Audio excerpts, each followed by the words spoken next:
and our speaker is Maggie Rowe. She grew up in a moderately religious household in suburban Chicago, just a short distance from here, but her fear of eternal damnation drove her to become a born-again Christian, and at age 19, she checked herself into an evangelical psychiatric facility where she was surrounded by a ragtag cast of characters, including a former biker meth head struggling with anger management, a set of identical twins tormented by erotic fantasies, and more. I'm sure we'll hear about that when she talks.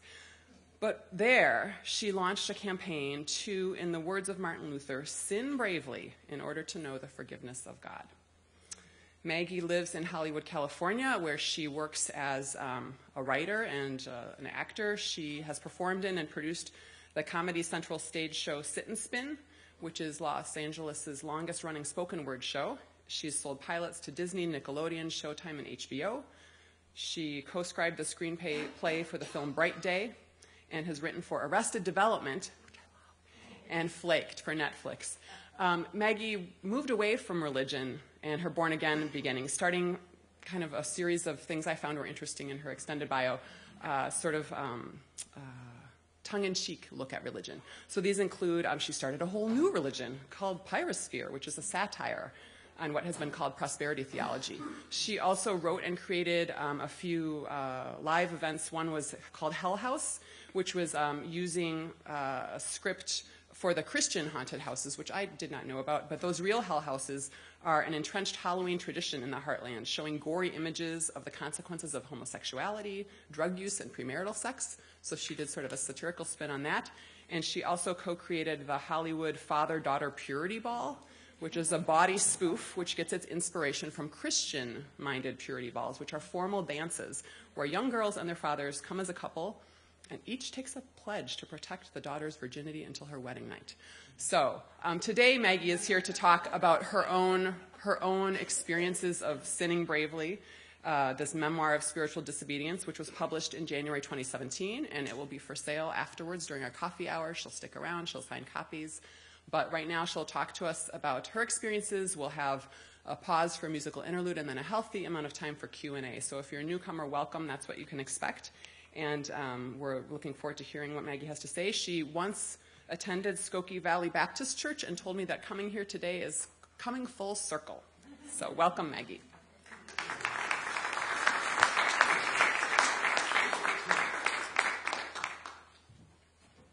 Thank you. I'm so happy to be here today. A stone's throw away from Skokie Valley Baptist, so it really is full circle.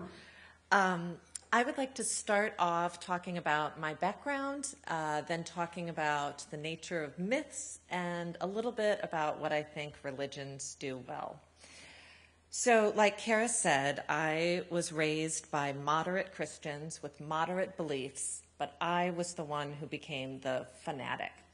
And it started when I was 6 in Sunday school, and my Sunday school teacher, Miss Trimley, told us about the idea of hell.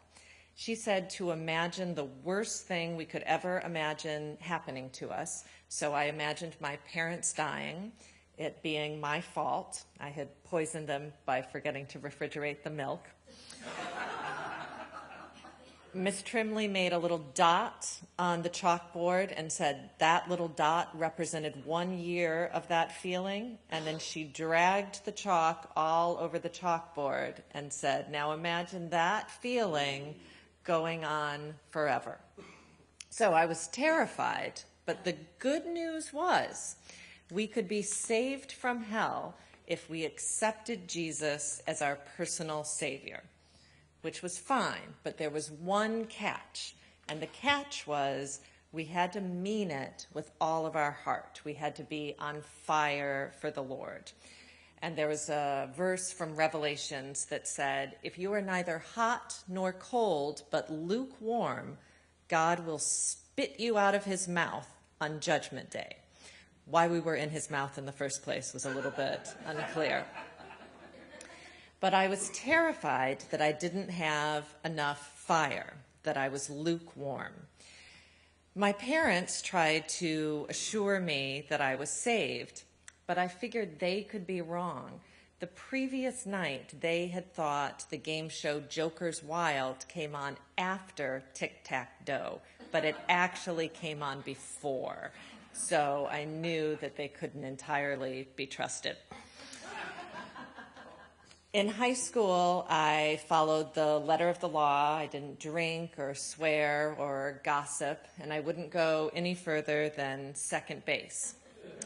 Until my boyfriend told me that he would accept Jesus as his savior if I let him touch my boobs. So after a fair amount of soul searching, I decided that 2 boobs touched for 1 soul saved was an ethically sound decision. In college, there was so much pressure, so much going on, that I was able to push these fears of hell further and further down, away from my consciousness. And I started doing things that I had previously thought were sins, but I justified everything that I did. So I started drinking. There was a verse that said in Isaiah, "Do not get drunk unto debauchery." So I figured drinking was okay as long as it didn't lead to debauching. And then I started debauching. I started having sex with my college boyfriend, but I justified it by saying because we were committed to be together forever, we were married in God's eyes. And I used as evidence in my internal argument that in the Song of Solomon, Solomon says his lover, the Shulamite's breasts, were like 2 twin fawns, and that he lay between her thighs all night like a big, thick bundle of myrrh. So I figured Solomon and the Shulamite must have been doing it. But it was okay because they were married in God's eyes, just like me and my boyfriend. Then my junior year, in a rather odd life turning point, I went to see a subtitled art house flick, Akira Kurosawa's Dreams, with my boyfriend. And the first segment, there's a little boy, Japanese boy, that disobeys his mother by going into the forest and witnessing a private wedding ceremony between 2 foxes. He feels bad about it, so he runs home, tells his mother what he did, and his mother tells him that he cannot ever be forgiven and gives him a sword to put into his stomach. So consciously, I didn't start worrying about salvation or hell or anything, nothing conscious. But all of a sudden, the theater got brutally hot and everything started to seem unreal. I squeezed my boyfriend's hand for comfort, but I only felt the bones. And when he looked back at me, his face looked sickly blue and his teeth looked serrated like a shark's, and he seemed to peer out at me from these long, dark tunnels. In the next segment, there are a group of hikers that slowly freeze to death.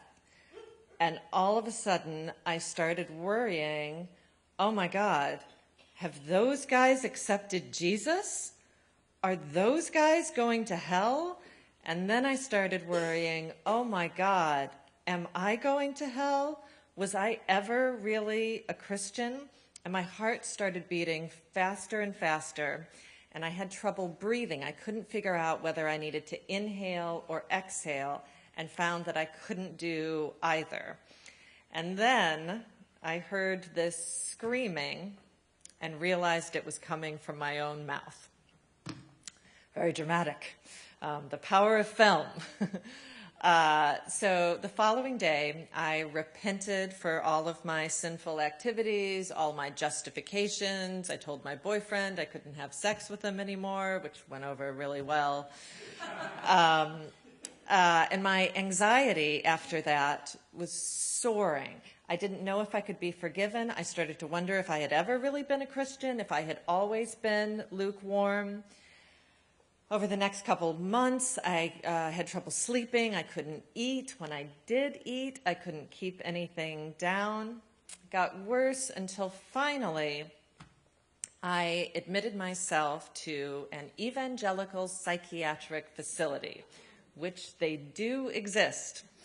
The place was called Grace Point, and the T in point was a teeny-weeny little cross, and the cross had an even teenier, weenier little Jesus hanging from it.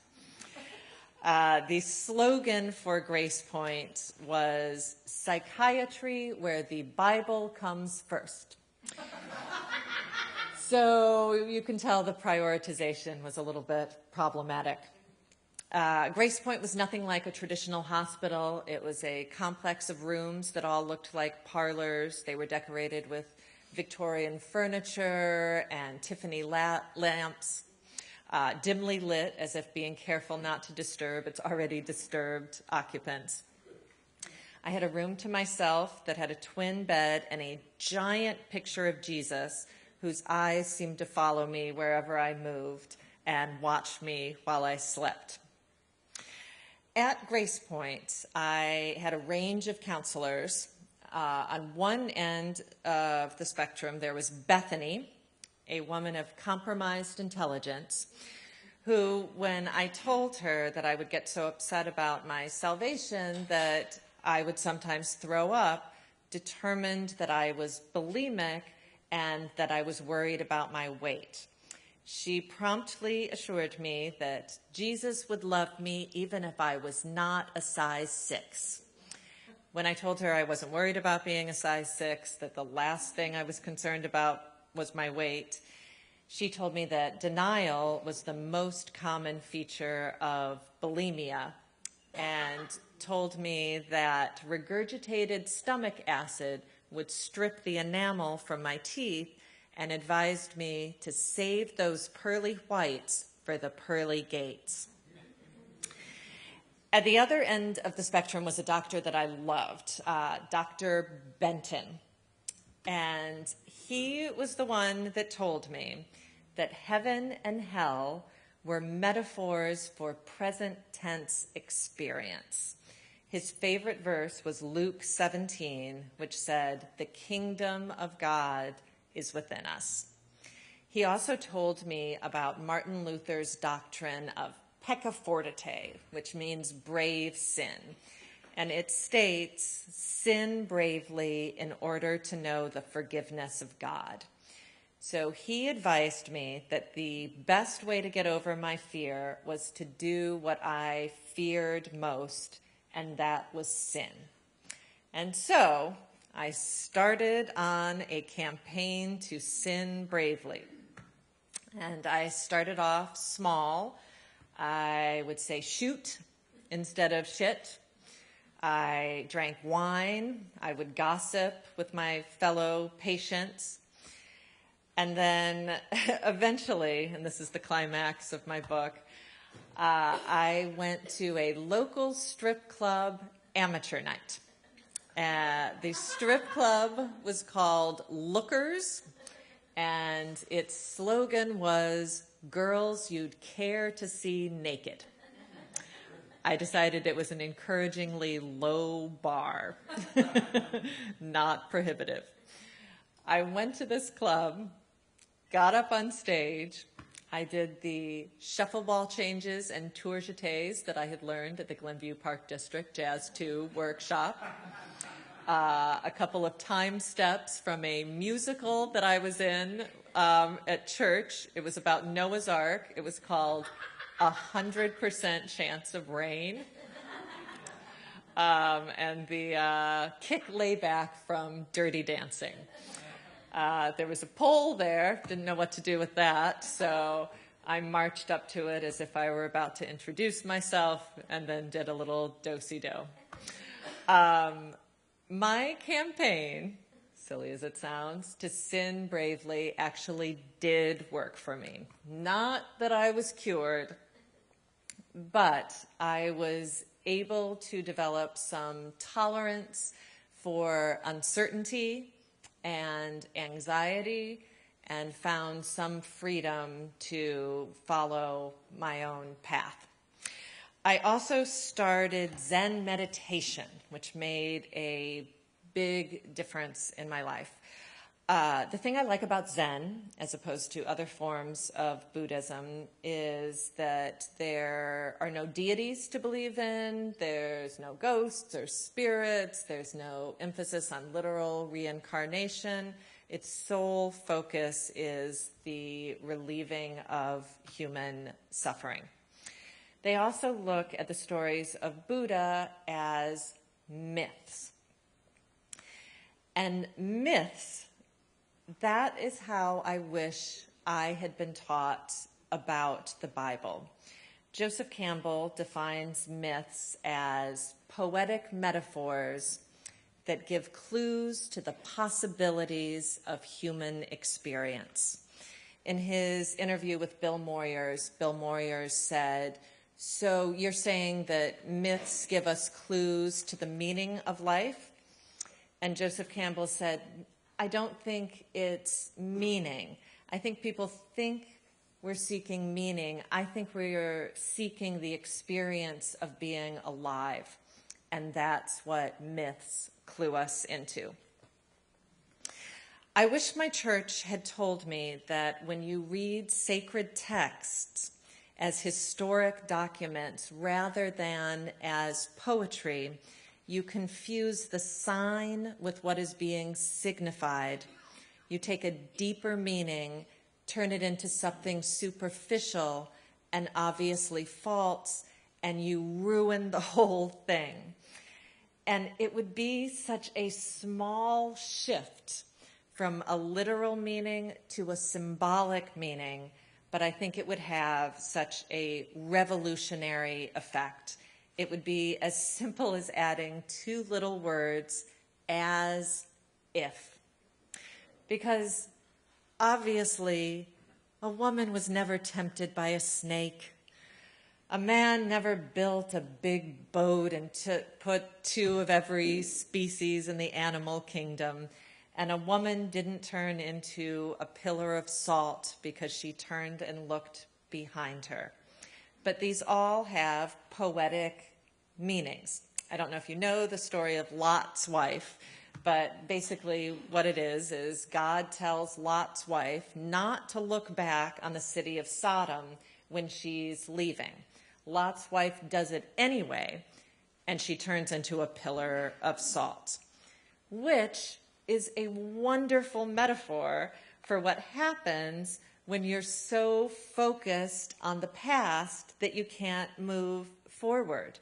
You become paralyzed, petrified, as if you were a pillar of salt.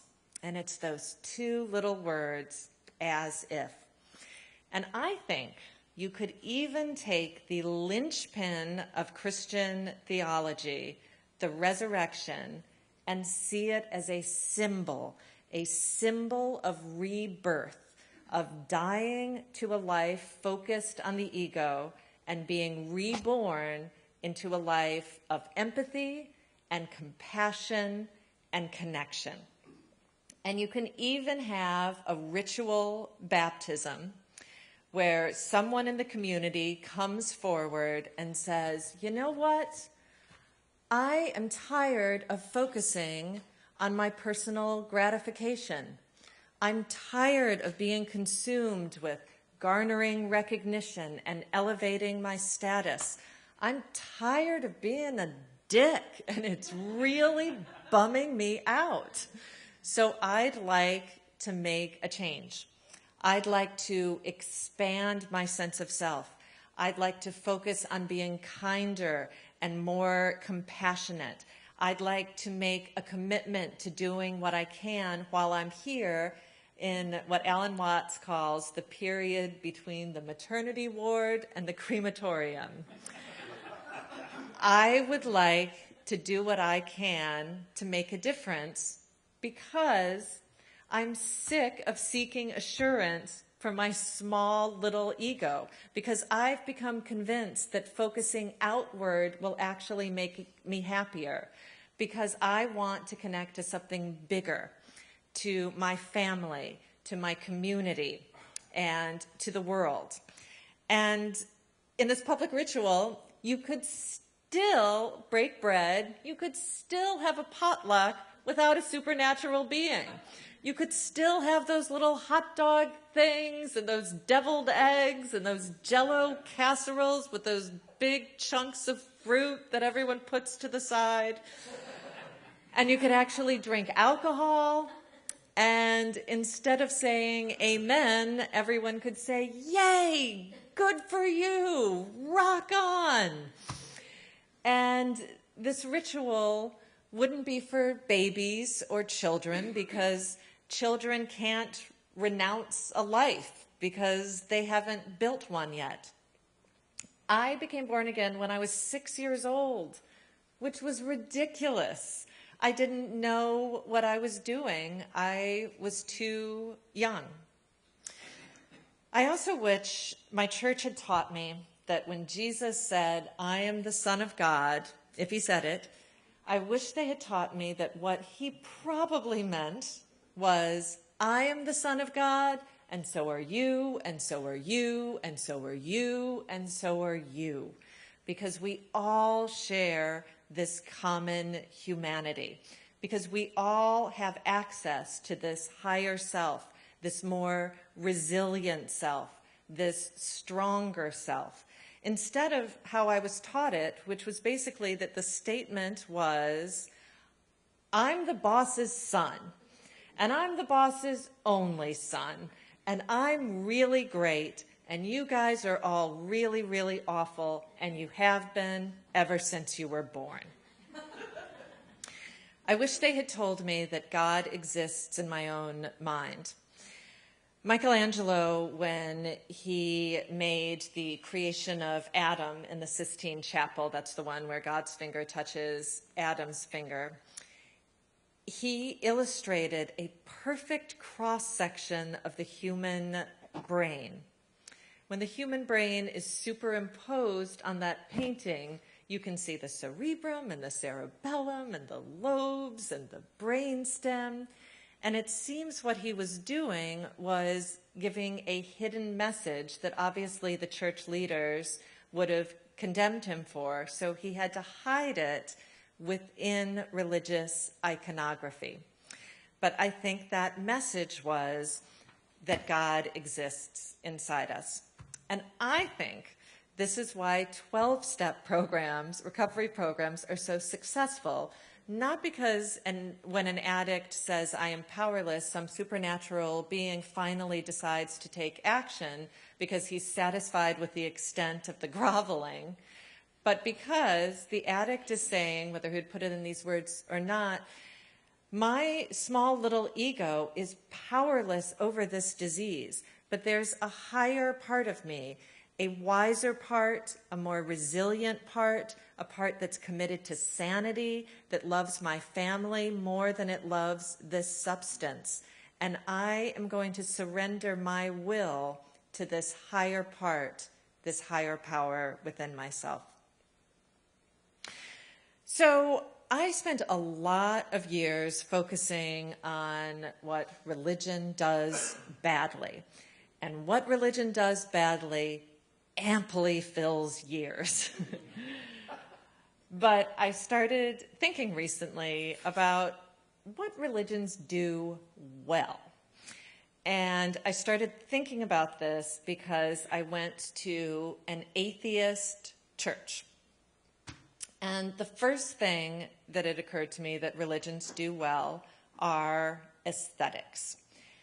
When I went into this church, it was in a rented hall with dirty linoleum floors and overhead fluorescent lighting that made everyone look 10 years older than they were.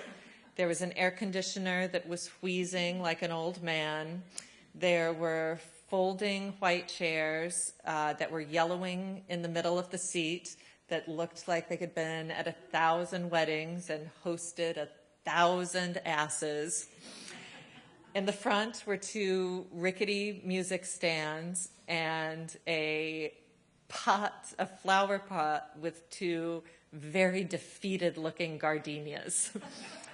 And it made me think of when I went to St. Paul's Cathedral in the UK, and there were these sweeping buttresses and these stained glass windows and these soaring ceilings, and you just naturally looked up and your mouth naturally fell open and you felt very small in the midst of something vast. And it occurred to me how good religions tend to be at aesthetics. The first thing that happened at the atheist church was a rather officious-looking man came up to the front. His pants were fastened over his belly by a very hard-working button. He had a calculator, and he said that he had divided the number of people who had come. Oh, no, he had divided the cost of renting the hall by the number of people that had come, and that they would be passing around a plate, and that we all owed $4.17. And to me, it took away the feeling of community where those who were doing well, at least for this week, were able to give a few extra dollars for those who were not doing so well. And I think historically, religions have been very good at community. The next thing that happened was a woman came up and she talked about her mother had recently died. And she was saying everyone tried to comfort her by saying your mother's in a better place or your mother's watching you. And she was saying that she found no comfort in that. And it was really hard for her not believing any of these things, but that's the way it was. And I felt bad for this woman. But I also was aware that she was coming forward without any particular wisdom to offer or any insight from the death encounter, without any inspiration or consolation. She was basically saying, I'm not a Pollyanna who needs to be told bedtime stories because I'm scared of the dark. I'm a tough broad. I'm a tough broad that can face facts, and I face them without flinching. And it made me think that religious people are aware that they are seen as an advertisement for their product. And that leads to a lot of hypocrisy, obviously, but it also leads to an encouragement to share takeaways or personal information. The next thing that happened was there was a sermon, and the sermon was about organ donation. And it was very educational. Turns out you can't just check yes on your driver's license. You actually need to register with a public registry. But then the gentleman told us that if we were over 40, that basically no one really wanted our organs. The doctors didn't like to transplant organs that were over 40 years old, which was a real bummer. It made me feel like, well, I didn't even know there was a stupid registry. Now the stupid registry doesn't even want my stupid organs. It was a terrible sermon because it only offered facts. And I think any pastor or priest would have known to be more than a fact spouter. Would have known that sermons tend to say the same things over and over again. A reminder about forgiveness or about compassion or about connection. And I think religions realize that we're forgetful people, that we forget what we value from one moment to the next. I know that I forget that kindness is more important than status. I need to have that reinforced through art, and not even just high art. All those 1,500 Hallmark Christmas films that they somehow managed to play daily will remind me of this. And I think religions know that we're forgetful.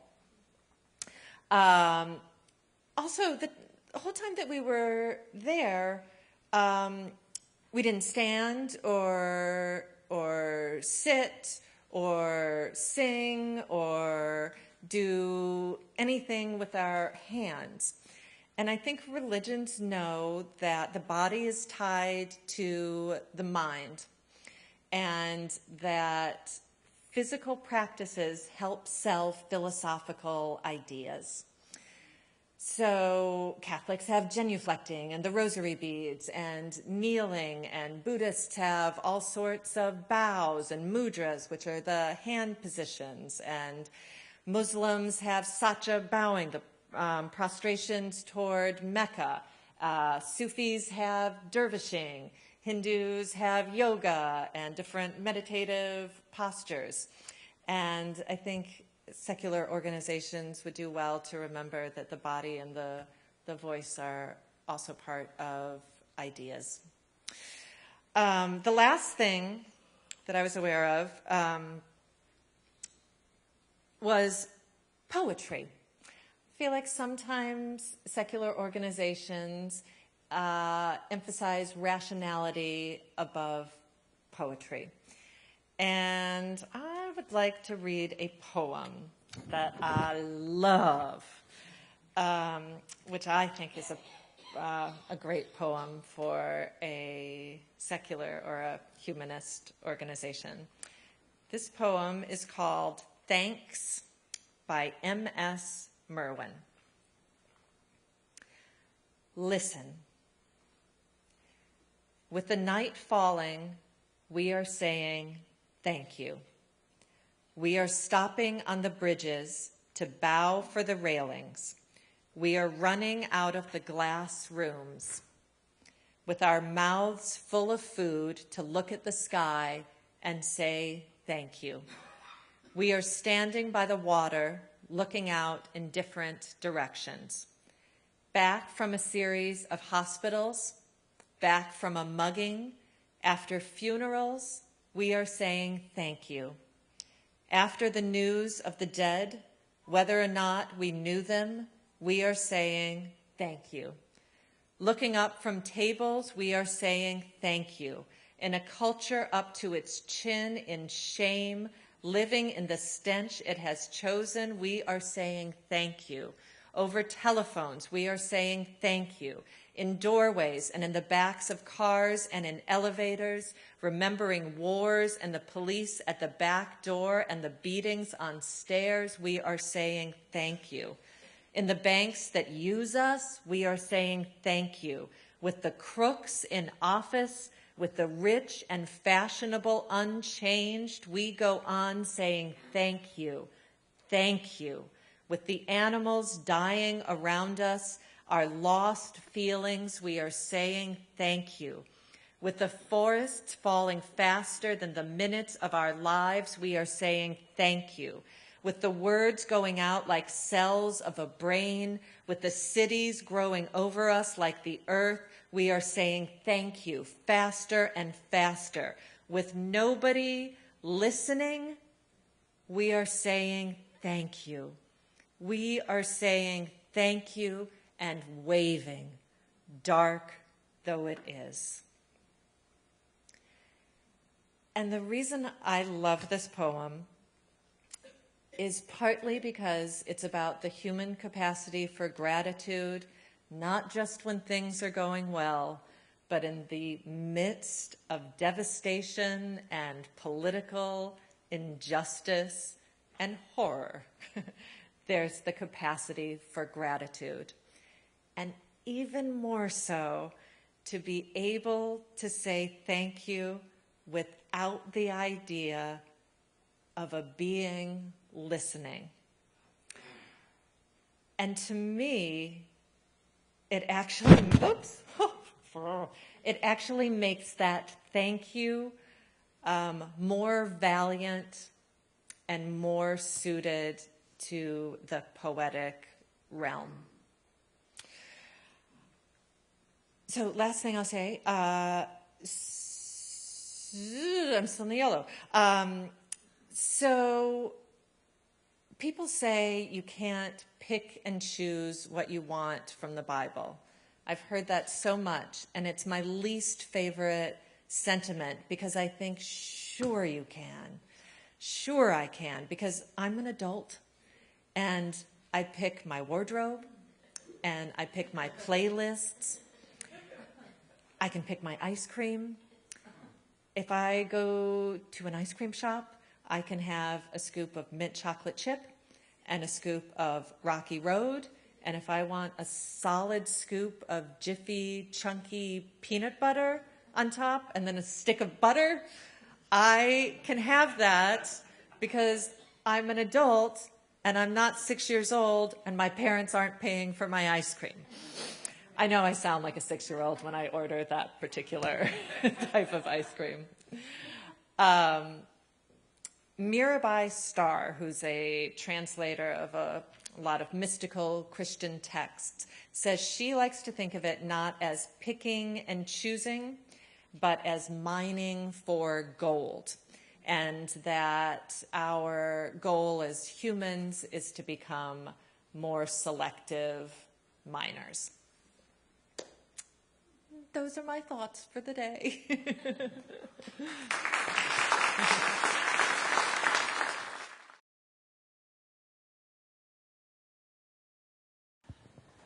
I have 2 comments and a question, so I'll make the comments short. Yeah.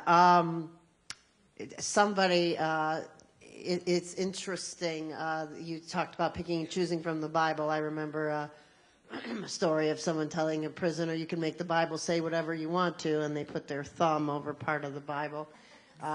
About the wife of Lot, I think probably they mean it in a more judgmental way, but I know the Jehovah's Witnesses always said the idea was her heart was not with God because she was looking back on all she had, which is, in a way, it's probably true in a sense, except, maybe there was good stuff in Sodom and they shouldn't have turned her into salt.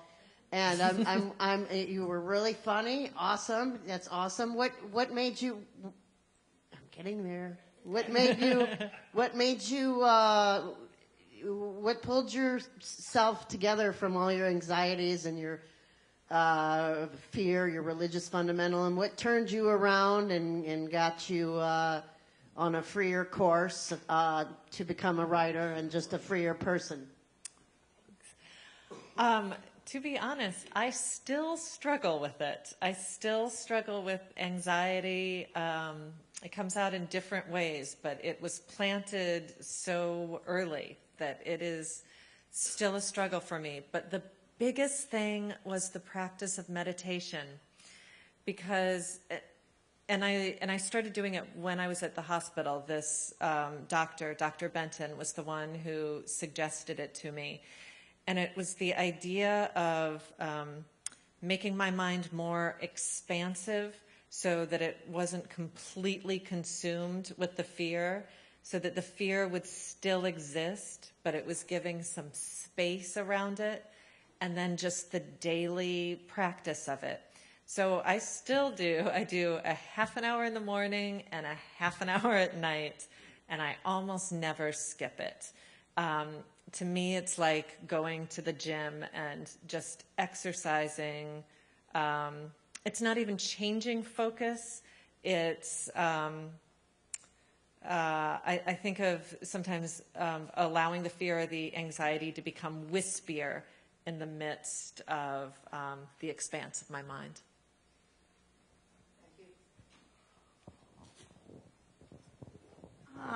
So yesterday morning, I was at a little gathering with a minister who had started the movement on the North Shore to have open communities, to integrate the North Shore.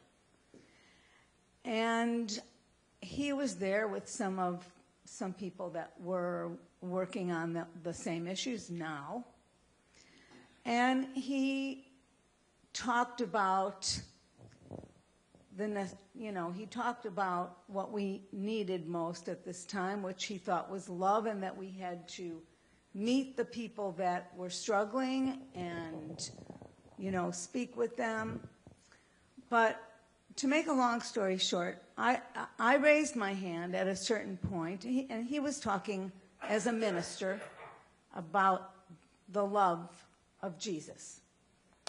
And I raised my hand and I said, I'm a member of both a Jewish congregation and a humanist Society, which most people know here. And I said, there are a lot of humanists and atheists in our community and out in the world.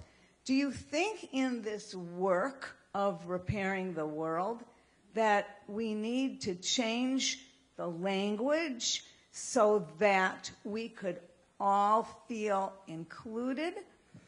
And he said, well, yes, I know there's a lot of atheists. We have some of them in my congregation. But I saw that he was not ready to let go of his language. And during your talk, I was thinking about it, and I was thinking, if we all are at different steps in our, in our religious communities or in our humanist communities and in our language, and we use different language, but love is still love, and treating people with respect is still respect. And can we honor where another person is and what language they use and move forward just with that, just with respecting, a person's choice and where they are and what they believe in their stage of their life? I'm sorry. Yes, no. I know I talked way too long. No, you didn't at all. I did. I'm sorry.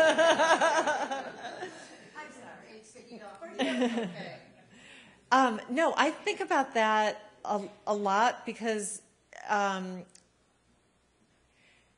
I feel like oftentimes when Christians are using that language, they're not just using it as a metaphor. They're often using it as it's a superior type of love to another type. So I struggle with that, but then sometimes I do think, okay, they are at a certain phase in their spiritual development that they really have to hang on to their dogma and their sense that all love is good, but that their love is the best. They feel like they would drown without that. So to meet them at the place that they are, and understand that maybe they are seeing it as metaphors. Maybe I'm projecting this sense of superiority. So maybe we are talking about the same thing at the same time. I recently heard a distinction that I thought was really interesting. It was talking about the difference between an interfaith movement and an interspirituality movement. And the distinction, as it was told to me, was that interfaith is when different religions come together and they basically agree to tolerate each other and see what small things can be learned. So a Christian might go, meditation may not be from the devil. It might be okay to sit and practice this. So interfaith is kind of a preliminary step. It's certainly better than judging. Tolerance is one thing. And then the next phase is actually interspirituality, where it's not saying mine is the best and I'm going to tolerate you. It's saying ours are all equal and we are all trying to define the ineffable. And we're going to come together to really find common language, not just to tolerate or educate, but actually to have our own practice and beliefs transformed by the other. So I feel like that's the next phase. But yes, I feel like ultimately if we can let go of this idea, that love is love and kind actions are kind actions, despite the beliefs behind it. I appreciate that answer, and I also really appreciate Marilee saying she may have gone on a little too long. It's the norm of this community to really ask a question and not to say too long of a comment. So I'll encourage people to try to uphold that. It doesn't make me antsy, but I know it makes other people really antsy when people talk too much and comment too much. So do try to keep your questions to a question. It made me look like I was really short, so it's Well, I don't want to have to cut people off either, but I will as the moderator, so go ahead. Thank you. I appreciate your restraint and your kindness to those who you clearly have departed from in terms of your thinking.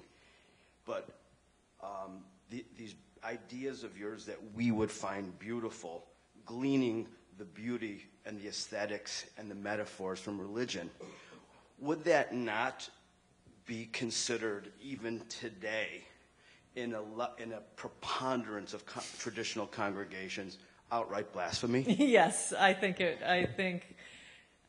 yes, in a large portion.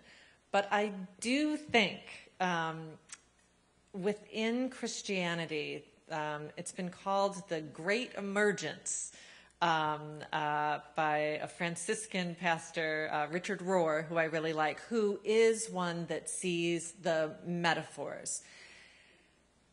But I do think there's a transformative thing that's happening within Christianity now where at least some people are letting go of these literalist ideas. And just because of the global nature of the world, like before we really didn't know about other religions, and now we have much more access to them. So I am hopeful that this idea of looking at Christianity as metaphors and poetry will be on the rise, and that it's a slow rise, but that it'll eventually get there. That's my hope. What makes a sacred text a sacred text? And is there any evidence that sacred texts are divinely inspired?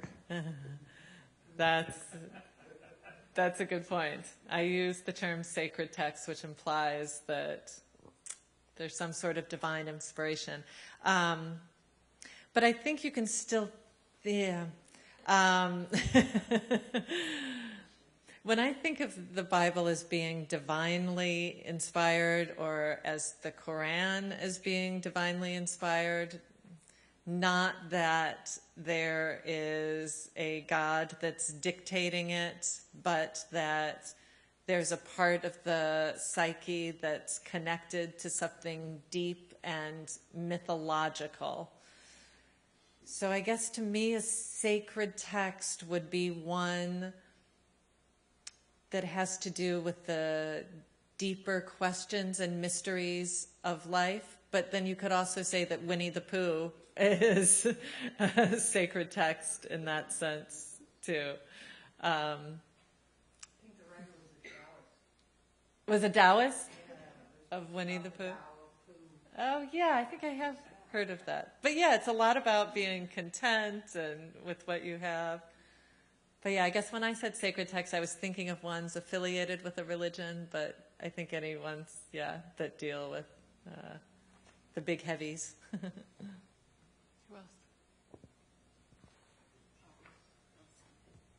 else? How did you overcome guilt? You know, the sin bravely thing, it sounds kind of ludicrous, but it is like, I think if you are afraid of flying and little by little, you sit in an airplane when it's grounded, you go on a short half-hour trip, and you build up until you can finally go on an overseas trip, that when you don't do the thing that you're afraid of, it emphasizes and reinforces the fear. And so for me, it really was like, I'm not going to not do something because I'm afraid of punishment, which wouldn't mean that I'm going to go out and murder or steal, because I don't want to do that to begin with. But I kind of had this rule for myself that I wouldn't not do something for fear of punishment. So that I guess the different, like to me, remorse is different than guilt. Like if remorse is like that first spark of feeling of, I wish I hadn't done that. I'm gonna try not to do that again. And guilt is when it becomes kind of concretized and solid, and it has to do with fear of punishment in my mind in some way. So I guess, yeah, sin bravely. How did you choose the particular Baptist church that you attend? I know they run the gamut from very liberal to very conservative, and I'm wondering why you chose that church. Oh, the one I grew up in? My parents chose it. There was one. My parents chose it. And it's, so I think another church would have been, I would have had a very different experience. And living in Los Angeles, there are so many more churches now. Actually, with the acceptance of homosexuality, I think it's almost been the thing that seems to have cracked open some of the literalist beliefs, at least with churches in Los Angeles, and that they do seem to be under a transformation, and now they're churches that I could actually go into without becoming apoplectic.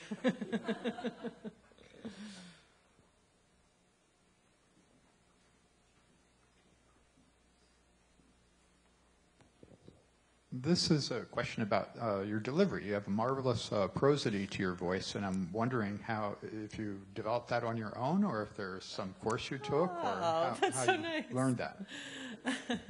I started out as an actress, and I do this spoken word show in Los Angeles, where I actually developed a lot of my book that way, where we do 15-minute personal autobiographical pieces, readings.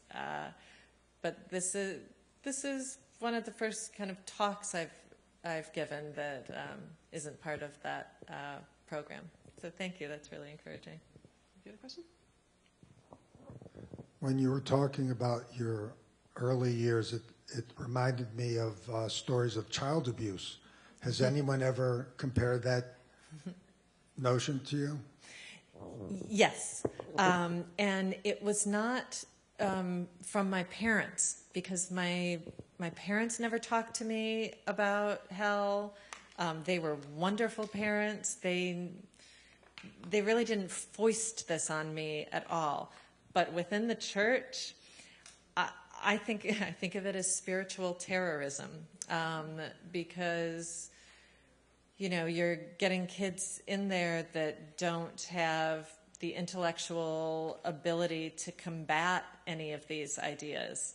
When you're 6, like, the idea of telling an adult that they're wrong is just, it's impossible. So you internalize or introject all of these ideas. And like I said, it's still in there for me. So, yeah, one of the really big reasons that I wrote this book is it's my hope that getting the word out there of don't teach your kids this, because it's terrifying. Yeah. Thank you. Yeah.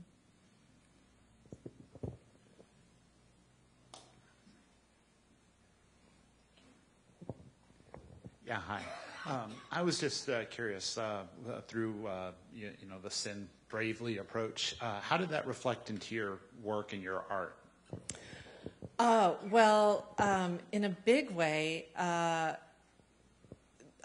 I did this show called Hollywood Hell House. And if you guys haven't heard of hell houses, basically what they are, Kara said a little bit about it, but they're haunted houses that they have kids go through.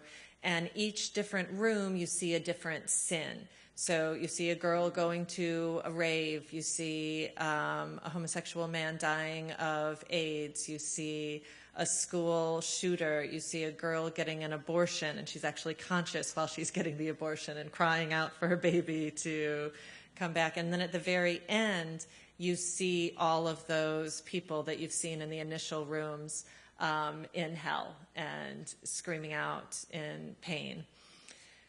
So what I did was I contacted this pastor, told a bit of a lie. I told him I had a youth group in Hollywood and I wanted to get to the belly of the beast by doing a hell house in Hollywood. So he signed over the rights to the script, and I did the thing word for word. So it was the exact thing that's done throughout the country. And that was a terrifying thing for me to do, because it was making fun in a very public, visceral, on a large scale way, something that I had been taught. But that was part of my sin bravely thing. I said, I'm not going to not do this because I'm scared. And to me, that was kind of the ultimate one as far as doing the thing I was scared of doing. And then also Hollywood Purity Ball I did after that. And if you know about purity balls, they're, like Kara was saying, they're father-daughter dances where the girl pledges her virginity to her father to watch over until she gets married, at which point it's transferred over to the husband. And they have girls starting at 7 that attend these. So the same thing, I did it kind of word for word, so that was part of it too.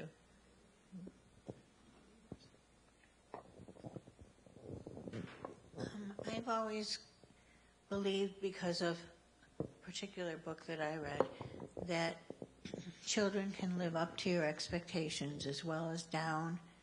And if churches tell people that they're evil,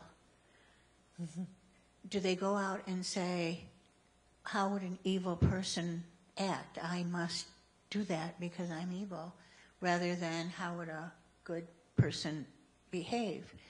And I really believe that some of what's going on with crime, a lot of those people were raised in churches and don't have a concept of how to behave in the kind way. How will we ever get through this if the concept of church isn't changed? And it seems like it's so embedded that I don't know how we can ever have that happen. You know, like to me, the idea of being taught that you're originally sinful, so much different than the Buddhist idea that we are naturally good and then our ego and our fear constricts and gets in the way. And I think it has a radical difference on how you view yourself and how you behave. If you think that left to your own devices, you're just by nature evil, it's depressing, and I think it leads to behavior that's that conforms to being originally sinful. So I completely agree. Thank you so much. It was a great talk, and it's really inspiring to hear someone talk about how they've overcome their mental illness in the way that you have. So you're a real big inspiration for that sort of stuff.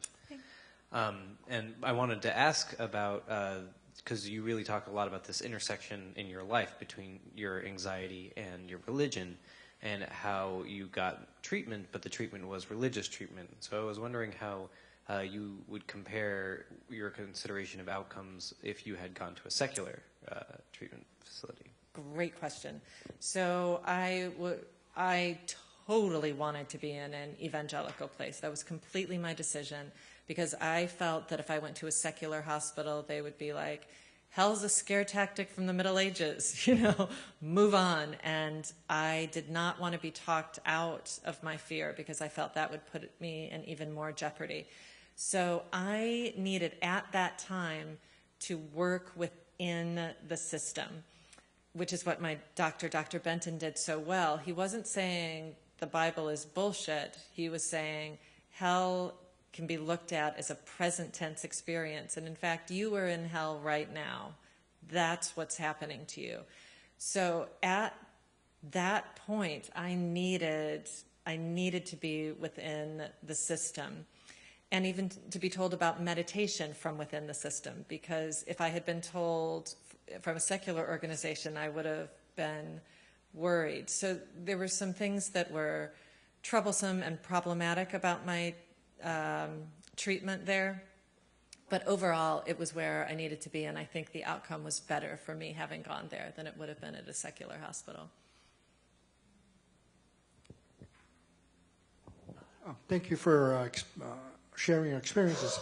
My thing is that so far you've talked about the liberal arts and so forth, but a lot of us here believe in science, which has no dogma. So what is your thoughts on that? I recently saw a TED Talk by David Eagleman, who's a neuroscientist, and he talked about the word, he's coined it as possibilityism. And he basically talks about science. Obviously, there's so many things that science doesn't know. But we know enough to say that certain things aren't true. So we can look at certain things like, a woman being tempted by a talking snake and say, we don't know completely how the universe works, but we do know that's not it. And he talks about that possibilityism is all the space in between all of these ones that science can eliminate. And I think to me, that's kind of a poetic way to look at it. And it's also how science works in some ways, is eliminating, proving things that are not true, and then having hypotheses that you then evaluate from there. Thank you. You made for some great arguments between my wife and myself on the way home. I think it's a miracle that if I took the people and divided the money, we got exactly $4.27. But $4.17, we're more generous. $4.17. Not a dime over. But my question is a couple of things. Kind of one part, I get in trouble. So sacred text can never be modified. That's what Mark Twain said. It can never be changed. And that's really a danger to me. Second thing is, I don't think they were written to be metaphors. So we're pretty pompous to define them as metaphors. So, and the last thing is, what do you do about the separation of people and the tribalism of religion? Because that's the part that really bothers me. So I think you may be right, but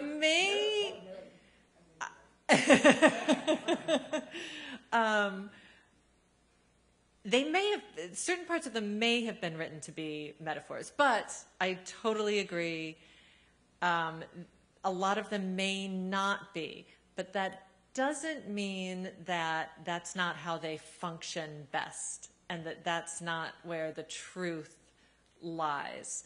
So even if people are believing in things as literal, I think they could very well still function in their lives as metaphors, even if they're not thinking of it. Like that's what I was thinking about the 12-step program, recovery programs, which just seem to work so darn well.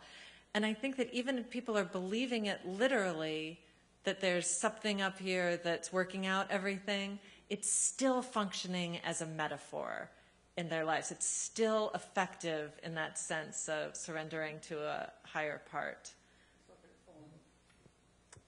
And then, yes, the tribalism. I know, the idea that in-group and out-group and my little group is better than your little group.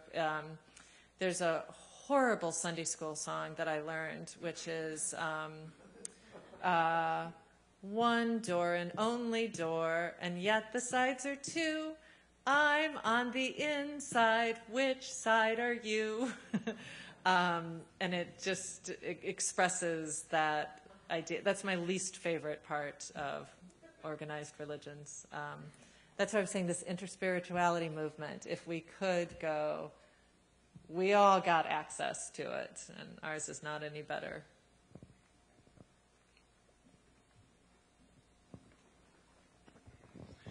Would you tell us more about the influence of your mother and father on your early years, of course? If my parents had been hypocrites, or if they had been unkind or bad people, I think I would have had a much easier spiritual journey. It made it significantly harder that they were great examples of their faith, because it was harder to refute it, because here were these people that really did embody this wonderfully. From the beginning, they assured me thousands of times that they felt I was saved. But again, I was like, you could be wrong. You don't know everything. So their assurances didn't help me. I got baptized at a very early age. They had me do it sooner. I think normally you did it at 10 or something, and I did it at 7 or 8, because they thought that would actually, give me some assurance. And it just made it worse, because afterwards I didn't feel any different. So I was like, nothing magical happened. So they did everything they could, but they couldn't combat what I was being taught in Sunday school. They did, after I went into the hospital, they did switch churches. I found a church that was more liberal and less focused on these negative aspects, although I always hate when people say, well, we focus on God's love. And my analogy is, it would be like saying about Hitler, I'm not going to focus on these crimes. I'm going to focus on how Hitler loved his dog and how great he was to the war widows. It doesn't help to not focus on the bad stuff. But having said that, this church was more progressive, and they did that for me. They switched churches, which was about as much as they could do. All right, I think this is going to be our last question, but you'll be welcome to have some conversation with Maggie one-on-one in the coffee hour. I'm wondering about the Hell House and then the prom that you put on. Was that material that you got from the pastor, was it copyrighted material? Yeah. And did you receive any litigation threats? No, because he signed it over. So he's got to license every Hell House. Okay. But I had talked to him before. I guess he could have sued me for misrepresentation. But in fact, he came out to see the Hell House that I did. And amazingly, his first comment was, he was like, in the human sacrifice room, our special effects were really a lot better. That was he just became Hollywood in a second. But what he said when he was interviewed was, he said, sometimes Satan does God's work. And which of course in that analogy, it's clear who I was. But he felt, since I was doing it with his original texts, that even though it was done with comedians, he felt his message was still getting out there. So he was still pleased with it. It's crazy. Thank you so much. Thank you.